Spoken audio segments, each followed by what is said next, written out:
श्री दुर्गा देव्ये नमः। श्रीमद्देवी भागवत महापुराण सप्तम स्कंद अध्याय 28।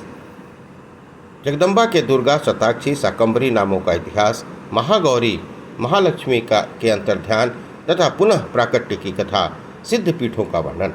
राजा जन्मेजय ने पूछा, मुने, आपने राजर्षि हरिश्चंद्र की बड़ी अद्भुत कथा सुनाई है। आपने बतलाया है उन परम धार्मिक नरेश ने भगवती शताक्षी के चरणों की उपासना की थी। वे कल्याण स्वरूपनी भगवती शताक्षी कैसे हुई? आप इसका कारण बताकर मेरे जन्म को सफल बनाने की कृपा कीजिए। व्यास जी कहते हैं, राजन, भगवती शताक्षी के प्रकट होने का पावन चरित्र कहता हूँ, सुनो। तुम भगवती के परम उपासक हो, अतः मेरी जानकारी में कोई भी ऐसी कथा नहीं है जो तुम्हें न सुनाई जा सके। प्राचीन समय की बात है, दुर्गम नाम का एक महान दैत्य था। उसकी आकृति अत्यंत भयंकर थी। हिरण्याक्ष के वंश में उसका जन्म हुआ था। उस महान नीच दानव के पिता का नाम राजा रुरु थे। देवताओं का बल वेद है। वेद को लुप्त हो जाने पर देवता भी नहीं रहेंगे, इसमें कोई संशय नहीं है। अतः पहले वेद को ही नष्ट कर लेना चाहिए। यूँ सोचकर वह दैत्य तपस्या करने के विचार से हिमालय पर्वत पर गया। मन में ब्रह्मा जी का ध्यान करके उसने आसन जमा लिया। वह केवल वायु पीकर रहता था। उसने 1000 वर्षों तक बड़ी कठिन तपस्या की। उसके तेज से देवताओं और दानवों सहित संपूर्ण प्राणी संतप्त हो उठे। तब विकसित कमल के समान सुंदर मुख से शोभा पाने वाले चतुर्मुख भगवान ब्रह्मा प्रसन्नतापूर्वक हंस पर बैठकर वर देने के लिए दुर्गम के पास पधारे। उस समय दुर्गम समाधि लगाए था। उसकी आंखें मुंदी हुई थी। ब्रह्मा जी ने उससे स्पष्ट स्वर में कहा, तुम्हारा कल्याण हो। तुम्हारे मन में जो वर पाने की इच्छा हो वह मांग लो। मैं वरदाताओं का स्वामी हूँ। आज तुम्हारी तपस्या से संतुष्ट होकर मैं यहाँ आया हूँ। राजन, ब्रह्मा जी के मुख से निकली हुई यह वाणी सुनकर दुर्गम सावधान होकर उठ खड़ा हुआ। उसने पितामह की पूजा करके यह वर मांगा कि सुरेश्वर, मुझे संपूर्ण वेद देने की कृपा कीजिए। सब वेद मेरे पास आ जाएं। महेश्वर, साथ ही मुझे वह बल दीजिए जिससे मैं देवताओं को परास्त कर सकूं। दुर्गम की बात सुनकर चारों वेदों के परम अधिष्ठाता ब्रह्मा जी ऐसा ही हो कहते हुए सत्यलोक को चले गए। तब से ब्राह्मणों को समस्त वेद विस्मित हो गए। स्नान, संध्या, नित्य होम, श्राद्ध, यज्ञ और तप आदि वैदिक क्रियाएं नष्ट हो गईं। सारे भूमंडल में भीषण हाहाकार मच गया। ब्राह्मणगण आपस में आश्चर्य पूर्वक कहने लगे, यह क्या हो गया, यह क्या हो गया? अब वेद के अभाव में हमें क्या करना चाहिए? इस प्रकार सारे संसार में घोर अनर्थ उत्पन्न करने वाली अत्यंत भयंकर स्थिति हो गई। देवताओं को हवि का भाग मिलना बंद हो गया। अतः निर्जर होते हुए भी वे सजर हो गए। स्वभावतः जिनके पास बुढ़ापा नहीं आ सकता था, उन्हें अब बुढ़ापे ने ग्रस्त किया। फिर उस दैत्य के बल से अमरावती नामक नगरी घेर ली गई। दुर्गम का शरीर वज्र के समान कठोर था। देवता उसके साथ युद्ध करने में असमर्थ होकर भाग चले। पर्वतों की कंदराओं और शिखरों पर जहाँ जहाँ भी स्थान मिला वहीं रहकर वे पराशक्ति भगवती जगदम्बा का ध्यान करते हुए समय बिताने लगे। राजन, अग्नि में हवन न होने के कारण वर्षा भी बंद हो गई। वर्षा के अभाव से घोर सूखा पड़ गया। पृथ्वी पर एक बूंद भी जल नहीं रहा। कुएं, बावलियाँ, पोखरे और नदियाँ बिल्कुल सूख गईं। राजन, ऐसी अनावृष्टि 100 वर्षों तक रही। बहुत सी प्रजा तथा गाय भैंस आदि पशु प्राणों से हाथ धो बैठे। घर घर में मनुष्यों की लाशें बिछ गईं। इस प्रकार भीषण अनिष्टप्रद समय उपस्थित होने पर कल्याण स्वरूपनी भगवती जगदम्बा की उपासना करने के विचार से ब्राह्मण लोग हिमालय पर्वत पर गए। समाधि, ध्यान और पूजा के द्वारा उन्होंने देवी की स्तुति की। वे निराहार रहते थे। मन एकमात्र भगवती में लगा था। देवी के शरणापन होकर वे स्तुति करने लगे, परमेश्वरी, हम माँ पर, जनों पर दया करो। अंबिके, हम सब तरह से अपराधी हैं, तथापि हम पर कृपा न करना तुम्हें शोभा नहीं देता। सबके भीतर निवास करने वाली देवेश्वरी, तुम्हारी प्रेरणा के अनुसार ही यह दुष्ट दैत्य सब कुछ करता है, अन्यथा वह कर ही क्या सकता है। महेश्वरी, तुम बारंबार क्या देख रही हो? तुम जैसा चाहो वैसा ही करने में पूर्ण समर्थ हो। महेशानी, घोर संकट उपस्थित है, तुम इससे हमारा उद्धार करो। अंबिके, जीवन के अभाव में हमारी स्थिति कैसी रह सकती है? अनंत कोटि ब्रह्मांड पर शासन करने वाली महेश्वरी जगदम्बिके, प्रसन्न हो जाओ, प्रसन्न हो जाओ। हम तुम्हें प्रणाम करते हैं। कुटस्थ रूपा, चिद्रूपा, वेदांत वेदा तथा भुवनेशी, तुम्हें बारंबार नमस्कार है। संपूर्ण आगम शस्त्र नेति नेति वाक्यों से जिनका संकेत करते हैं, उन सर्व कारण स्वरूपिणी भगवती के हम सम्यक प्रकार से शरणागत हैं। इस प्रकार ब्राह्मणों के प्रार्थना करने पर भगवती पार्वती ने जो भुवनेशी एवं महेश्वरी नाम से विख्यात है, अपनी अनंत आँखों से संपन्न दिव्य रूप से दर्शन कराए। उनका यह विग्रह कजल के पर्वत की तुलना कर रहा था। आंखें ऐसी थी मानो नीले कमल हो, कंधे ऊपर उठे हुए थे, विशाल वक्षस्थल था, हाथों में बाण, कमल में पुष्प, पल्लव और मूल सुशोभित थे, जिनके भूख प्यास और बुढ़ापा दूर हो जाते हैं। ऐसे शाक आदि खाद्य पदार्थों को उन्होंने हाथ में धारण कर रखा था। अनंत रस वाले फल भी हाथ में थे। महान धनुष से भुजा सुशोभित थी। संपूर्ण सुंदरता का सारभूत भगवती का ये रूप बड़ा ही कामनीय था। करोड़ों सूर्य के समान चमकने वाला वह विग्रह करुण रस का अथाह समुद्र था। ऐसी झांकी सामने उपस्थित करने के पश्चात जगत की रक्षा में तत्पर रहने वाली करुणार्ध हृदया भगवती अपनी अनंत आँखों से सहस्त्रों जलधाराएं गिराने लगी। उनके नेत्रों से निकले हुए जल के द्वारा 9 रात तक त्रिलोकी पर महान वृष्टि होती रही। संपूर्ण प्राणियों को दुखी देखकर भगवती की आंखों से आंसू के रूप में वह जल गिर रहा था। जल पाने से प्राणियों की बड़ी तृप्ति हुई। संपूर्ण औषधियाँ भी तृप्त हो गईं। राजन, उस जल से नदी और समुद्र बढ़ गए।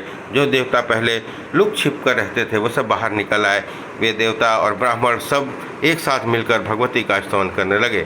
वेदांत के अध्ययन से समझ में आने वाली ब्रह्म स्वरूपिणी देवी, तुम्हें बार बार नमस्कार है। अपनी माया से जागत को धारण करने वाली तथा भक्तों के लिए कल्प वृक्ष एवं श्रद्धालु व्यक्तियों के कल्याणार्थ दिव्य विग्रह धारण करने वाली देवी, तुम्हें अनेक प्रणाम है। सदा तृप्त रहने वाली अनुपम रूपों से सुशोभित भुवनेश्वरी, तुम्हें नमस्कार है। देवी, तुमने हमारा संकट दूर करने के लिए सहस्त्र नेत्रों से संपन्न अनुपम रूप धारण किया है।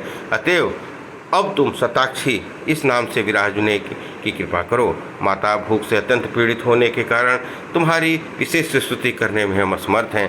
अंबिके महेशानी, तुम दुर्गम नामक दैत्य से वेदों को छीन लेने की कृपा करो। व्यास जी कहते हैं, राजन, ब्राह्मणों और देवताओं का यह वचन सुनकर भगवती शिवा ने अनेक प्रकार के शाक और स्वादिष्ट फल अपने हाथ से उन्हें खाने के लिए दिए। भांति भांति के अन्न सामने उपस्थित कर दिए। पशुओं को खाने योग्य कोमल और अनेक रसों से संपन्न नवीन तृण भी उन्होंने देने की कृपा की। राजन, उसी दिन से भगवती का नाम शाकंभरी भी पड़ गया। जगत में कोलाहल मच जाने पर दूत के कहने से दुर्गम नामक दैत्य इस बात को समझ गया। उसने अपनी सेना सजाई और अस्त्र शस्त्र सुसज्जित होकर वह युद्ध के लिए चल पड़ा। उसके पास एक अक्षौहिणी सेना थी। देवताओं की सारी सेना को घेर कर वह दैत्य भगवती के सामने खड़ा हो गया। ब्राह्मण भी सब प्रकार से घिर गए। तब देवताओं की मंडली में कोलाहल मच गया। सभी देवता ब्राह्मण रक्षा करो इस प्रकार के शब्द उच्चारण करने लगे। तदनंतर भगवती शिवा ने अब उनकी रक्षा के लिए चारों ओर तेजोमय चक्र खड़ा कर दिया और वे स्वयं बाहर निकल गईं। तदनंतर देवी और दैत्य दोनों की लड़ाई ठन गई। बाणों की वर्षा से अद्भुत सूर्यमंडल ढक गया। बाण और जब परस्पर टकराते तब अग्नि की प्रज्वलित चिंगारियां निकलने लगती। धनुष के कठोर टंकार से दिशाओं में बहरापन छा गया। तत्पश्चात देवी के श्री विग्रह से बहुत सी उग्र शक्तियाँ प्रकट हुई। कालिका, तारिणी, बाला, त्रिपुरा, भैरवी, रमा, बगला, मातंगी, त्रिपुर सुंदरी, कामाक्षी देवी, तुलजा, जम्भिनी, मोहिनी, छिन्नमस्तका, गुह्यकाली, 10 सहस्त्रबाहुका आदि नाम वाली 32 शक्तियों के पश्चात 64 और फिर अनगिनत शक्तियों का प्रादुर्भाव हुआ। सबकी भुजाएं आयुध से सुशोभित थी। युद्ध स्थल में मृदंग, शंख आदि बाजे बजने लगे। उन शक्तियों ने दानवों की बहुत अधिक सेना नष्ट कर दी। तब सेनाध्यक्ष दुर्गम एवं शक्तियों के सामने उपस्थित होकर उनसे युद्ध करने लगा। जहाँ वह घोर युद्ध हो रहा था, वहाँ रक्त बहने वाली नदी प्रकट हो गई। 10 दिनों में राक्षस की वे संपूर्ण अक्षौहिणी सेना मर खप गई। तदंतर अत्यंत भयंकर 11वां दिन उपस्थित हुआ। उस दिन दुर्गम ने स्वयं लड़ने की तैयारी की। उसने लाल रंग की माला, लाल वस्त्र, लाल चंदन को शरीर को सजाया और महान उत्सव मनाकर युद्ध में जाने के लिए वो रथ पर बैठा। बड़े ही उत्साह के साथ उसने संपूर्ण शक्तियों पर विजय प्राप्त कर ली। इसके बाद वह देवी के रथ पे सामने अपना रथ ले आया। अब भगवती जगदम्बा और दुर्गम दैत्य इन दोनों में भीषण युद्ध होने लगा। हृदय को आतंकित करने वाला यह युद्ध दोपहर तक निरंतर होता रहा। इसके बाद देवी ने दुर्गम पर सहस्त्र बाण छोड़े। 4 घोड़े 4 बाणों से के लक्ष्य हुए। एक बाण सारथी को लगा।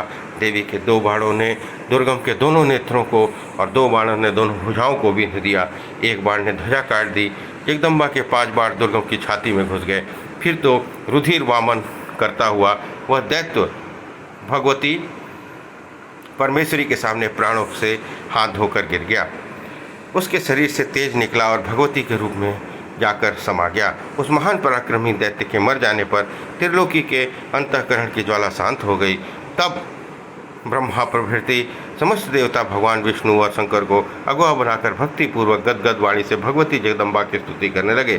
देवगण बोले, भ्रमणशील जगत की एकमात्र कारण भगवती परमेश्वरी शाकंभरी सतलोचने तुम्हें अनेकशः नमस्कार है।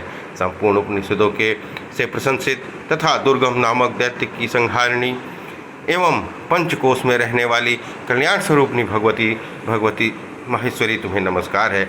मुनीश्वर शांत चित्त से उनका ध्यान करते और जिनका विग्रह ही प्रणव का अर्थ है, उन भगवती भुवनेश्वरी की हम उपासना करते हैं। अनंत कोटि ब्रह्मांडों की जिसने उत्पत्ति की हुई है और जो दिव्य विग्रह से सुशोभित है एवं जिन्होंने ब्रह्मा विष्णु आदि को प्रकट किया है, उन भगवती भुवनेश्वरी के चरणों में हम सर्वतोभाव से मस्तक झुकाते हैं। सबकी व्यवस्था करने वाली माता शताक्षी दया से परिपूर्ण है। इनके सिवा कोई भी राजा महाराजा ऐसा नहीं है जिसे संकटग्रस्त हीन व्यक्तियों को देखकर इतनी रुलाई आ सके। व्यास जी कहते हैं, राजन, ब्रह्मा विष्णु आदि आदरणीय देवताओं के इस प्रकार स्तवन एवं विविध द्रव्यों से पूजन करने पर भगवती जगदम्बा तुरंत संतुष्ट हो गई। कोयल के समान मधुर भाषण करने वाली वह देवी ने प्रसन्नतापूर्वक वेदों को दैत्य से छीनकर देवताओं को सौंप दिया। साथ ही ब्राह्मणों से विशेष रूप से कहा, जिसके अभाव में आज ऐसा अनर्थकारी समय सामने उपस्थित हुआ था, यह सब वेदवाणी मेरे शरीर से प्रकट हुई है। सम्यक प्रकार से इसकी रक्षा करनी चाहिए। मेरी पूजा में सदा संलग्न रहना तुम्हारा परम कर्तव्य है, क्योंकि तुम मेरे सेवक हो। तुम्हारे कल्याण के लिए इससे श्रेष्ठ दूसरा कोई उपदेश नहीं है। मेरी यह उत्तम महिमा का निरंतर पाठ करना, मैं उससे प्रसन्न होकर तुम्हारे संपूर्ण संकट दूर करती रहूँगी। मेरे हाथ में दुर्गम नामक दैत्य का वध हुआ, अतः मेरा नाम दुर्गा है। मैं शताक्षी भी कहलाती हूँ। जो व्यक्ति मेरे इन नामों का उच्चारण करता है, वह माया से छिन्न भिन्न करके मेरा स्थान प्राप्त कर लेता है। व्यास जी, राजन, सच्चिदानंद स्वरूपिणी भगवती जगदम्बा इन वाक्यों से देवताओं को परम संतुष्ट करके उनके सामने ही सहसा अंतर्ध्यान हो गई। यह संपूर्ण परोत्तम तथा गोपनीय रहस्य मैं तुम्हें सुना चुका। इसके प्रभाव से समस्त कल्याण सुलभ हो जाते हैं। जो भक्तिपरायण बड़भागी पुरुष निरंतर इन अध्याय को श्रवण करता है, उसकी संपूर्ण कामनाएं सिद्ध हो जाती हैं। अंत में वह देवी के परम धाम को प्राप्त हो जाता है। व्यास जी कहते हैं, राजन, इस प्रकार सूर्यवंशी चंद्रवंशी राजाओं में कुछ उत्तम चरित्र का वर्णन मैंने कर दिया। मनुजेंद्र, भगवती पराशक्ति की कृपा से उन राजाओं ने महान प्रतिष्ठा प्राप्त की थी। यह निश्चित समझना कि भगवती के प्रसन्न होने पर कुछ भी अलभ्य नहीं रहता, क्योंकि जो भी विभक्ति युक्त, ऐश्वर्य युक्त, कांति युक्त, शक्ति युक्त पदार्थ है, उसको तुम भगवती के तेज की अंश ही अभिव्यक्ति समझो। राजन, ये और ऐसे ही अन्य बहुत से नरेश भगवती जगदम्बा की उपासना करके संसार रूपी वृक्ष की जड़ काटने के लिए कुठार के समान हो चुके हैं। अतएव समग्र प्रकार से देवी भुवनेश्वरी की सेवा करो।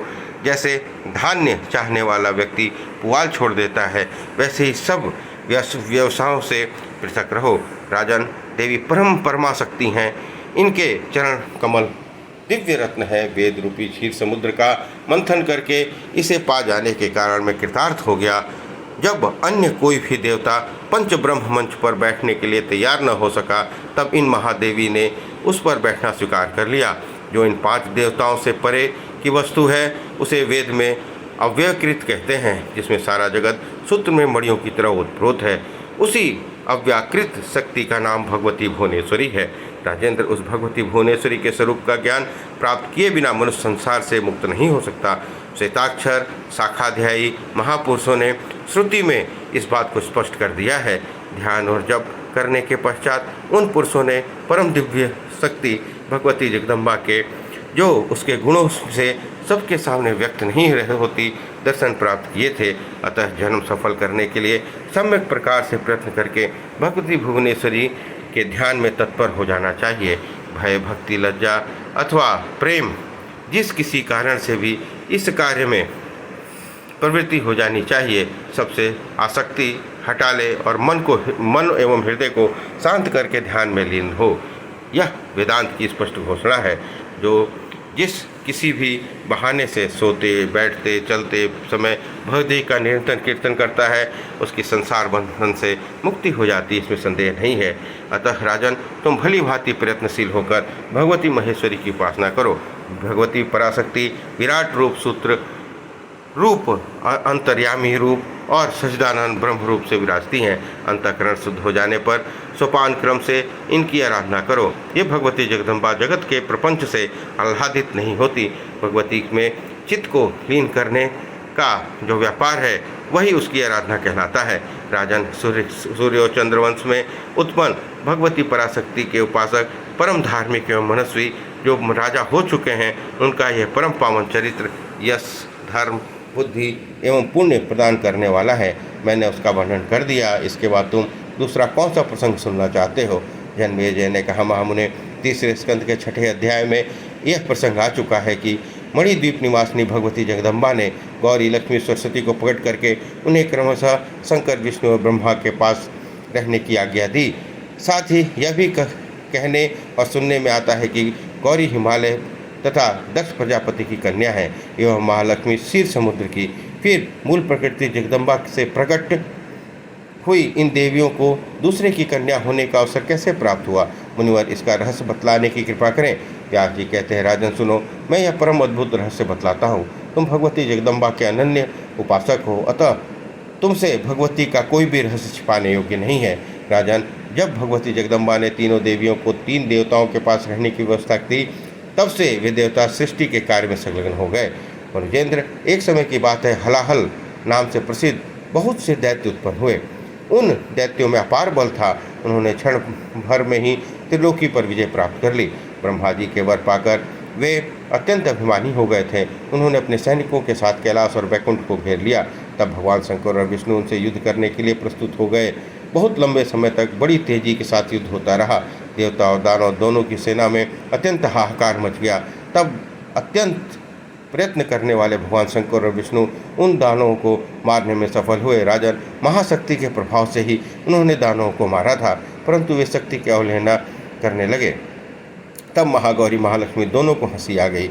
इससे दोनों महान ईश्वरों ने शक्तियों का तिरस्कार कर दिया। तब लीला से ही उसी क्षण गौरी और लक्ष्मी दोनों महाशक्तियाँ शंकर और विष्णु से अलग होकर अंतर्ध्यान हो गई। शक्तियों के हटने से दोनों प्रधान देवता शक्ति और तेज से हीन होने के कारण विक्षिप्त से हो गए। उन्होंने सोचा कि विचारने की शक्ति भी नहीं रही। तब ब्रह्मा जी चिंता से अधीर हो गए और घबराकर उन्होंने आंखें बंद कर ली। ध्यान किया, तब यह बात उनके समझ में आई कि यह पराशक्ति के त्याग का परिणाम है। राजेंद्र, इस अभिप्राय को जानते ही ब्रह्मा जी सावधान हो गए। तब से भगवान शंकर और विष्णु का जो कार्य था उसकी संभाल स्वयं ब्रह्मा जी ने अपने हाथ में ले ली। अपनी शक्ति से के बल से ही संपन्न होकर कुछ समय तक वे इस कार्य को संभालने लगे। तदंतर शंकर और विष्णु के कल्याणार्थ धर्मात्मा ब्रह्मा जी ने अपने पुत्र मनु और सनक आदि को बुलाया। सभी कुमार आकर मस्तक झुकाए सामने खड़े हो गए। तपोनिधि ब्रह्मा जी ने उनसे कहा, इस समय तो बहुत से कार्यों में व्यस्त हूँ। परमेश्वरी को संतुष्ट करने के लिए तपस्या करने की क्षमता मुझ में नहीं है। जगत का संपूर्ण भार मुझ पर लदा है, कारण इस समय भगवती शक्ति परमेश्वरी के हट जाने के कारण शिव और विष्णु में शक्तिहीनता आ गई है। अतः पुत्रों, जैसे ही शिव और विष्णु अपनी शक्तियों से संपन्न हो सकें, तुम वैसा उद्योग करना चाहिए। इससे जगत में तुम्हारा यश फैलेगा। इससे कुल में महागौरी और महालक्ष्मी ये 2 शक्तियाँ जन्म धारण करेंगी। यह पुरुष एवं कृत होने के साथ ही समस्त संसार को भी पावन बना सकता है। व्यास जी कहते हैं, राजन पितामह, ब्रह्मा जी की बात सुनकर उन्होंने दक्ष प्रभृति जितने परम पवित्र पुत्र थे, वे सब के सब भगवती जगदम्बा की आराधना करने के लिए वन में चले गए। इस प्रकार श्रीमद् देवी भागवत महापुराण 7वां स्कंद अध्याय 28 और 29 समाप्त हुआ।